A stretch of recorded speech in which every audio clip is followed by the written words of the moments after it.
The other day, the president, whether facetiously or not, and I suspect not quite facetiously, talked about being a king, talked about the day before, that when you're trying to quote unquote save the country, you don't have to worry about the law.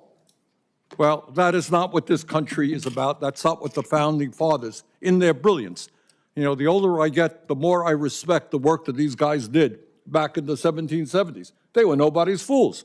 Bueno, señores, el Congreso de los Estados Unidos se ha visto envuelto en un caos total en estas últimas semanas. Específicamente, luego de que los republicanos hayan presentado su presupuesto para la agenda de Donald Trump.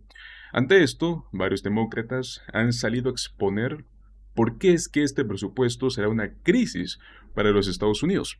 Y del mismo modo, los republicanos se han estado defendiendo, ¿no? Este tipo de defensa ha llevado a muchas discusiones públicas en el Congreso. Y hoy veremos cómo es que el senador republicano Mark Wayne Mullin de Oklahoma intentó atacar a Bernie Sanders luego de que Bernie Sanders haya expuesto la crisis que nos traería este presupuesto.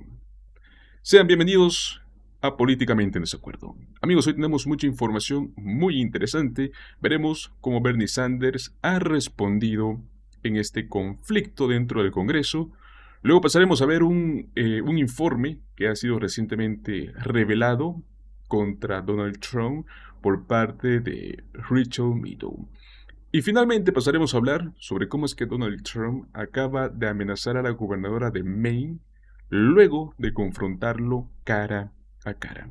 Así que los invito a que se queden hasta el final de este video porque, amigos, traemos mucha información muy interesante.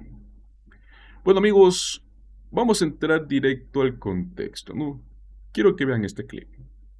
The other day, the president, whether facetiously or not, and I suspect not quite facetiously, talked about being a king, talked about the day before, that when you're trying to quote unquote save the country, you don't have to worry about the law. Well, that is not what this country is about. That's not what the founding fathers, in their brilliance. You know, the older I get, the more I respect the work that these guys did back in the 1770s. They were nobody's fools. And they understood you don't give one branch all the power. They fought the King of England, which now takes us back to the Department of Education. And that is, in a sense, it doesn't really matter who the secretary will be because he or she will not have the power. I think that everybody in this committee understands that we are living in a time of massive income and wealth inequality, and the Department of Education provides vital resources for 26 million kids who live in high-poverty school districts. These are the kids who most need our help.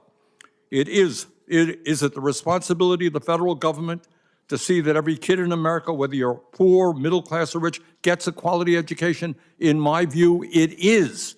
It really is. And that is what a lot of what the Department of Education does. Is it a perfect entity? No. Is it bureaucratic? Yes. Can we reform it? Yes. Should we abolish it? No. The Department of Education provides funding that millions of public school students with disabilities desperately need. And without federal funding, where would these kids be? It supports nearly 10 million children enrolled in rural schools. It provides Pell Grants to 7 million low-income kids to help pay for the cost of college. It enforces our federal civil rights laws to ensure all students can get a decent education no matter what the color of their skin may be, no matter what their religion is, no matter what their gender is. So, Mr. Chairman, I will vote to oppose Ms. Afghan. I respect her, I like her, but I will vote no. And just, to the ranking member, I guess, or minority ranking member, I want to point out that it's interesting to hear you talk about, the United States and the manner that it is and the way that we perform when sometimes you actually openly present yourself as a socialist and what that means for this country. It's also interesting to hear you guys try to defend the Department of Education. When the Department of Education was first stood up, we were ranked #1 in the world globally in education, and today we rank 34th. And you think it's working? I don't even know how you defend that. I don't know how you can possibly, with a straight face, say that that's working. What we're doing. O sea, de verdad, ¿cómo es que un senador de Oklahoma? Hablamos de uno de los peores estados en lo que es educación de todo Estados Unidos. Cree que puede darle clases a Bernie Sanders sobre este tema, ¿no? Sobre la educación. Es como si un chef quemara agua y luego quisiera dar clases de cocina. No tiene sentido. Pero bueno, esto no es algo nuevo en la política MAGA. Si algo no funciona, su solución siempre es eliminarlo en lugar de mejorarlo. Básicamente, su estrategia es entrar al gobierno, sabotearlo desde dentro y luego decir, ven, les dije que no sirve. O sea, es como si contrataras a alguien para reparar tu casa y lo primero que hiciera fuese prenderle fuego para luego decir, uy, está todo destruido, mejor derrumbemos todo. Aquí viene lo bueno porque Bernie Sanders no solo se defendió, sino que expuso la falta de ideas reales por parte de los republicanos. Does it concern you in America that we are living in a society where the people on top are doing phenomenally well, while 60% of Americans are living paycheck to paycheck? And how do you think that impacts our educational system? Thank you very much, Senator, for that question. First of all, let me say that I believe that teaching is one of the most noble professions that we have in our country, and we have so many good, dedicated teachers to help our students.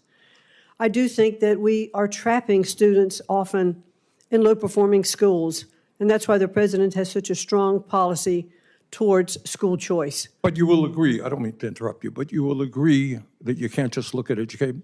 The truth is that middle class, upper middle class public schools in America generally do pretty well.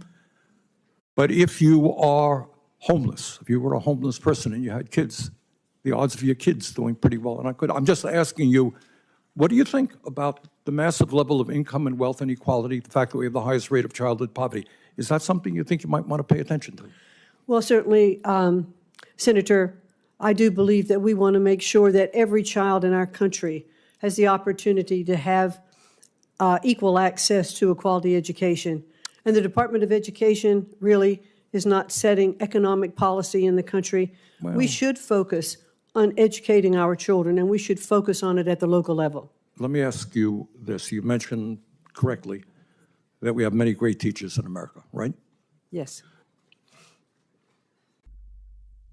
Amigos, esto sí es una solución seria cuando hablamos de mejorar el sistema educativo de Estados Unidos. Pero los MAGA prefieren atacarlo, prefieren destruirlo en lugar de arreglarlo. Si fuese por ellos, probablemente pondrían a Elon Musk a cargo del Departamento de Educación. Y todos sabemos, ¿no?, que Elon lo único que hace es recibir subsidios públicos mientras se la pasa en eventos diciendo cosas sin sentido. Bueno, al final del día, amigos, a los republicanos no les importa varios temas dentro de la agenda, como lo es la educación, como lo es la salud. Tampoco quieren mejorar el país. Solo les importa desviar dinero hacia sus bolsillos, hacia los bolsillos de sus amigos millonarios, mientras convencen a sus votantes de que el gobierno es el problema. Pero claro, cuando el gobierno les regala millones en subsidios, ahí sí está bien, ¿no? En fin, Bernie, pues hoy nos dio una pequeña lección, ¿no? Y yo creo que lo mejor que podemos hacer es asegurarnos de que más personas vean esto, entiendan lo que está pasando actualmente dentro no solo del Congreso, sino que en todos los Estados Unidos. Pues perfecto, amigos, pasemos al siguiente tema. Y es que quiero que veamos este informe por parte de Richard Meadow. Amigos, acaba de hacer público un informe que realmente yo creo que lo deja en ridículo. Y la verdad es que su reacción es oro puro, ¿no? Pero bueno, antes de mostrarle esto, quiero que pongamos un poco el contexto de lo que está pasando. Porque si hay una mentira que Trump repite una y otra vez, es que honestamente ya cansa. Pero es esa de que ganó con un apoyo abrumador, que tiene un mandato histórico. Y amigos, eso no es cierto. La realidad es que Trump ni siquiera obtuvo la mayoría del voto popular. No ganó con el 60% ni nada parecido. Lo peor para él es que su aprobación está en picada. Pero bueno, él sigue insistiendo en lo contrario. Lo peor es que se rodea de gente que solo le dice lo que él quiere escuchar. Vamos a ver qué dice sobre su popularidad y cómo es que Rachel Maddow le responde con datos reales. So far, we're very popular. I had an approval rating today of 71 and another one of 69. I have not heard of those numbers before. 71%. ¿De dónde sacó eso? ¿Será que le dieron un papelito con un 71 escrito en mano y sin fuente? Porque honestamente, amigos, no hay otra explicación. Con el tipo de gente que él tiene a su alrededor, yo creo que no me sorprende que le dieran cualquier cosa para que simplemente se sienta mejor. Pero la realidad es otra. Y es justo lo que Rachel Maddow dejó clarísimo en este clip. Veamos esto. So the data is in. It's been a month officially as of today for this new presidential term. And what the data says, sort of broadly, bottom line, is that the country kind of hates this guy. Yeah, I shouldn't say hate. It's not the right word. It's not a nice word. Maybe it's can't stand him. Or maybe I shouldn't characterize it at all. I'll show you the numbers. I will say we probably should have seen this coming. I didn't necessarily believe that it was coming this far, this fast, but, you know, right out of the gate, Gallup did polling just after the inauguration. They did their first poll on public opinion of Trump in this second term, starting immediately after the inauguration. Literally, they had their first poll in the field the first full day Trump was in office, the day after he was sworn in. That is the definition of the honeymoon period, right? That's when you are at your high watermark in terms of what people are expecting from you and hoping for from you.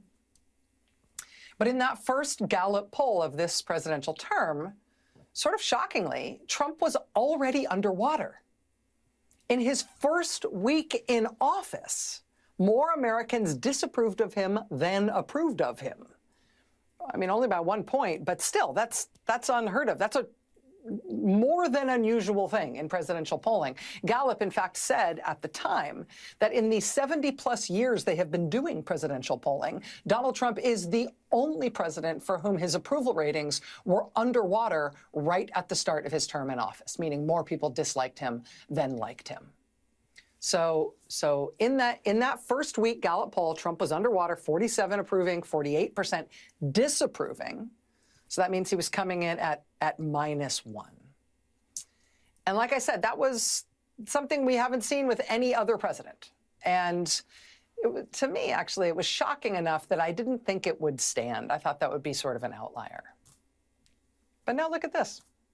Gallup just did its follow-up poll, now 1 month into Trump being back in office, and his numbers have gotten worse. He's not -1 anymore. Now he's -6. Which makes him, at this point in his term, not only the most disliked and unpopular president in 70-plus years of Gallup polling, Gallup says it actually puts him 15 points below the average polling for presidents, again, over the last 72 years in which they have been doing this polling. At this point in a presidential term, 1 month in, the average is 15 points higher than where Trump is right now. Nobody has ever started off a presidential term this poorly in the eyes of the American people. I mean, all presidents are above water at this point in their presidencies, right out of the gate.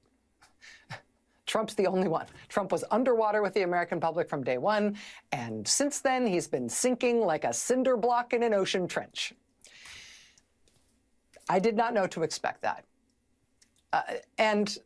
You know, to be fair, part of the reason I'd expected that Gallup number might go up and not down is because Gallup's not the only game in town. There were other national, well-regarded quality polls that... Ahí lo tienen. Donald Trump es, sin discusión, el presidente más impopular a un mes de haber asumido el cargo en toda la historia de Estados Unidos. Pero claro, ¿no? ¡Qué sorpresa! Se le entregó el gobierno de bandeja a los millonarios. Está dejando que destruyan todo para su propio beneficio. Y eso sin mencionar a Elon, quien parece estar más preocupado por sus demandas que por el país. Pero bueno, volvamos a lo que está pasando, ¿no? ¿Cómo creen ustedes que reacciona la gente cuando ve que su trabajo está en riesgo? Que los precios continúan sabiendo. No es que lo estén imaginando, no, es que es un desastre. Aquí tenemos a Jess Withers con su sonrisita burlándose de los despidos masivos. Thousands of bureaucrats woke up today to a big "you're fired." Doge is dishing out spankings like daddy daycare. It's like going to your grandparents' house, throwing out their VCR and their stacks of tapes, just downloading Netflix for them. Here, Grandpa, you just hit this button here and press select. Even the holiday weekend couldn't slow Doge down. There was a huge exodus over at the National Archives. Persnickety librarians were getting doged silly. The Dewey Decimal System's next. Doge is a blessing from the heavens above. Imagínate perder tu trabajo y luego ver a este tipo riéndose de eso en televisión. Mientras tanto, Donald Trump prometió que todo sería más barato, pero también la realidad es otra. La comida cuesta el triple, los alquileres están por las nubes. La única solución que ofrecen es aguantar. Y aquí, amigos, es donde las cosas se ponen interesantes, porque si mantenemos el mensaje claro y contundente, la gran sorpresa la tendrá Trump en las próximas elecciones, y James Carville lo explicó perfectamente. I don't hear Democrats saying, you know what, we ought not be spending the American people's money this way. What say you? I see you got USAID up there. They That's spend correct. $41 billion. They spend $41 billion. The federal budget is $6 trillion. I did the math, Sean. It actually comes to something like 0.014%. So take the $41 billion, put it against the $6 trillion, and see what you've done when your president is responsible for more federal debt than any president in the history of the United States. So I'll spot you the Así es como tenemos que hablar, sin rodeos, sin disculpas, sin suavizar nada. Donald Trump y su círculo están literalmente destrozando la economía y van por más. Esto, amigos, es un hecho. No hay peros, no hay excusas, es la realidad. Y si seguimos empujando con esta claridad, el resultado de las elecciones podrían ser muy diferente a lo que Donald Trump espera. Amigos, mantener el mensaje firme y claro, ¿no? Las cosas pueden cambiar. Y nosotros, como siempre, seguiremos hablando de este tema. Pasemos al último, señores, y es que quiero que veamos un poco este conflicto entre Donald Trump y la gobernadora de Maine, ¿no? Como les dije, ¿no? Ya sabemos que a Trump le encanta rodearse de gente que le dice simplemente sí a todo. Tiene como que este grupito de republicanos sin columna vertebral en el Congreso. Y a los presentadores de Fox News siempre listos para inflarle el ego. Pero bueno, lo que casi nunca le pasa es que alguien le diga las cosas claramente y se las diga en cara. Hoy eso cambió, cuando la gobernadora de Maine, Janet Mills, lo enfrentó directamente en una reunión con gobernadores. Y como era de esperarse, Donald Trump no lo tomó para nada bien. Donald Trump empezó su discurso de una manera, digamos que un poco rara, ¿no? Como siempre. Habló de un tema que claramente no le interesa para nada. Pero bueno, veamos el contexto. She's going to be a fantastic secretary, and you'll do something with the eggs, because I'm hearing so much about eggs. You'll figure it out. You got to figure something out fast. But and we inherited all of the problems. You know, at some point, a few months down the road, we won't be able to say it's so much us. But the big things, really, we can blame other people for, to allow criminals into our country. Es que es demasiado obvio que le da igual. Esto me recuerda, ¿no?, al inicio de la presidencia de Biden, cuando heredó el desastre de la pandemia y de la economía, ¿no? Donald Trump nunca asumió responsabilidad, pero Biden simplemente entró y tuvo que verse las cosas. Ahora Donald Trump anda subiendo los precios con sus aranceles y culpando a Biden de todo, pero bueno, lo que sorprendió hoy fue el momento en el cual se topó con alguien que sí se le plantó. Vamos a verlo. Need people in the country, but they have to come in legally. 2 weeks ago, I signed an executive order banning men from playing in women's sports. Many Democrats are fighting me on that. I hope you continue, because you'll never win another race. And it's just crazy. If you look at what happened with the boxing, if you look at what happened with the weightlifting numbers, where a record that hadn't been broken for 19 magistral. Un aplauso para Janet Mills. Yo creo, amigos, que ningún gobernador demócrata debería someterse a lo que Trump diga. No es un rey, y aunque a veces le guste creérselo, de hecho, hasta ha publicado una foto con una corona en su cuenta oficial de la Casa Blanca, ¿no? Además, dice que él es el único que puede decidir qué es ley y qué no. Y así no funciona la democracia. Lo mejor de todo esto es que Janet Mills lo dejó bien claro. No me vas a intimidar, no me vas a manipular y mucho menos vas a meterte con mi estado y mi gente. Porque la realidad, amigos, es que Trump no tiene el respaldo de la mayoría, con 49.3% del voto popular. Ni siquiera la mitad del país lo quiere. Ha sido el presidente más impopular y peor calificado en la historia. Y eso se lo tienen que recordar en la cara, tal y como lo hizo Janet Mills hoy. Y si aún tenían dudas de lo perdido que está Trump, quiero que miren esta joyita. But we build our own utility. They can have their own utility. If they have any extra, they can put it onto the grid. But this way, they're not subject to a bad grid or a dangerous grid or a grid that gets taken out by bombs or war or anything else. So they actually couldn't believe it. They said, "You think you could get that approved?" Yeah, I'll get that approved very quickly. They couldn't believe it. And this. O sea, tenemos a Elon Musk diciendo incoherencias y a Donald Trump que no pueden ni siquiera hilar una idea clara, pero supuestamente son los genios que van a arreglar el gobierno. Es tan absurdo no pensar que Trump tiene por lo menos una idea de lo que hacen. Hablando de Elon Musk y sus hobbies, Trump tuvo algunas opiniones sobre las drogas. Vamos a verlo. If you notice that every country that has the death penalty has no drug problem, they execute drug dealers. And when you think about it, it's very humane because every drug dealer on average, they say, kills at least 500 people, not to mention the damage they do to so many others, but they kill large numbers of people. Nada como empezar con la pena de muerte, ¿no? Un discurso motivador, un discurso esperanzador. Claro que sí.